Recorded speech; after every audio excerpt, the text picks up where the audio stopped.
en comunicación, en este caso en ingeniería industrial. Comenzamos.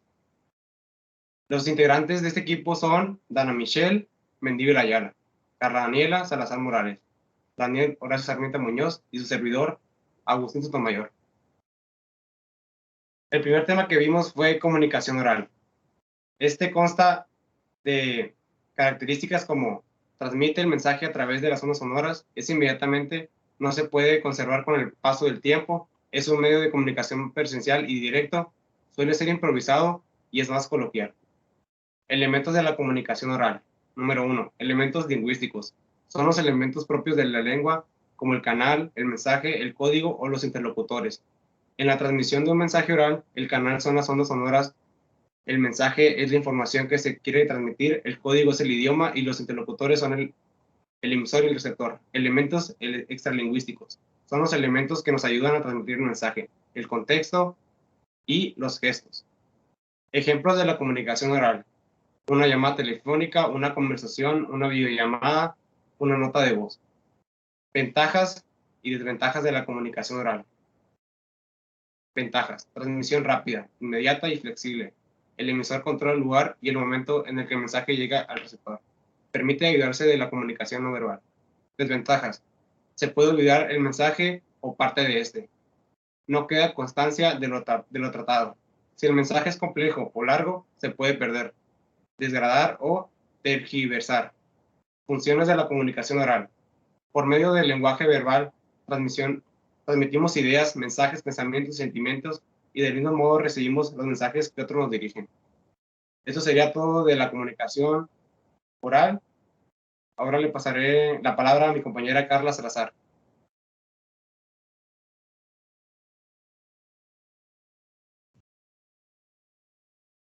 Pues buenas tardes. El segundo tema que nos tocó hablar fue la comunicación no verbal. Se transmite por un mensaje por medio de gestos, signos o indicios, es decir, sin palabras. Al contrario que la comunicación verbal, gestos, lenguaje corporal, postura, expresión facial, contacto visual son algunos de los recursos que utiliza. Pueden haber señales ambiguas y presentarse a la malinterpretación. Ese tipo de lenguaje es el que suelen leer los psicólogos en situaciones de mucho estrés o de ansiedad también. Algunos puntos que se pueden ver que son los más notorios son las microexpresiones y expresiones faciales, gestos, posturas, paralenguaje, proximidad, accesorios, hepática. Los gestos, los movimientos de las extremidades son las manos o simplemente el desplazamiento de la cabeza, el hacer estos gestos con las manos o el moverse el pelo, entre otros gestos. Expresiones faciales, posición del cuerpo, apariencia física, el paralenguaje o sonidos, hepática y proxémica. Ahora le pasaré la palabra a mi compañera Dana. El siguiente tema que nos tocó exponer es la comunicación verbal escrita. Existen 5 principales características. La no simultánea, pertenece en el tiempo, debe respetar las reglas, las distancias no son un impedimento y los mensajes son planificados. ¿Qué significa cada una? La simultánea significa no recibe el mensaje a medida que se va produciendo como sucede.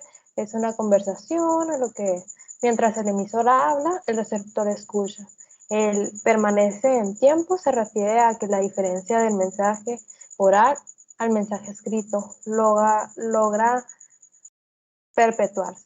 Debe respetar las reglas, el mensaje debe adaptarse a las reglas gramaticales, es decir, uno no va a escribir ei como se escribe ei con S.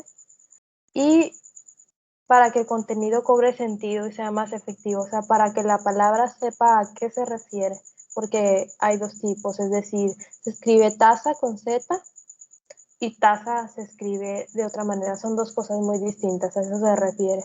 Las distancias no son un impedimento, se refiere a la diferencia de una conversación cara a cara, que es un poquito más directa, y los mensajes escritos pueden dar la vuelta al mundo y son un poquito más indirecta. Los mensajes son planificados, se refiere a que el emisor debe planificar, por más mínima que sea la comunicación, de la manera que formula el contenido, para que sí tenga una cohesión y coherencia. las palabras que dice. Los ejemplos serían de comunicación verbal escrita, serían las cartas, serían los libros, serían puede ser como los antiguos pergaminos que se hacían hace muchos años, sería el periódico, sería una manera de comunicación verbal, ya que así, de esa manera se imparte información a las diferentes personas por medio de una hoja de papel con las noticias diarias. Los libros también que nos ayudan a nosotros a aprender de una manera diferente a la comunicación verbal. Le paso la palabra a mi compañero Dan.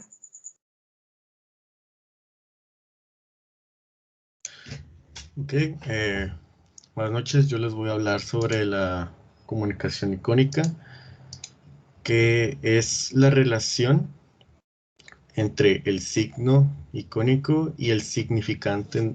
No es arbitraria. Es decir, debe existir semejanza entre estos, teniendo en cuenta que existen grados de semejanza. Pueden irse desde una representación mimética hasta más abstractas. Los tipos de comunicación icónica son códigos de señales, son figuras en las que el espacio no tiene un papel significativo. O sea que, como podemos ver en la imagen, son señales o cruces que nos dan a entender un tipo de precaución o salida o ese tipo de cosas. Códigos ideográficos son imágenes diseñadas para reemplazar el lenguaje verbal con el fin de facilitar la comunicación. Es más que nada, pues, como los iconos que podemos ver que señalan una cosa, pero no te la dicen en sí, sino como la señal de un teléfono o la señal de un niño, o sea, el icono de un niño. Son cosas que ya vienen implícitas en lo que debemos de saber. Y los tipos de señalamientos, aquí podemos ver una serie de tipos ideográficos en las imágenes que están viendo. Y será todo. Muchas gracias.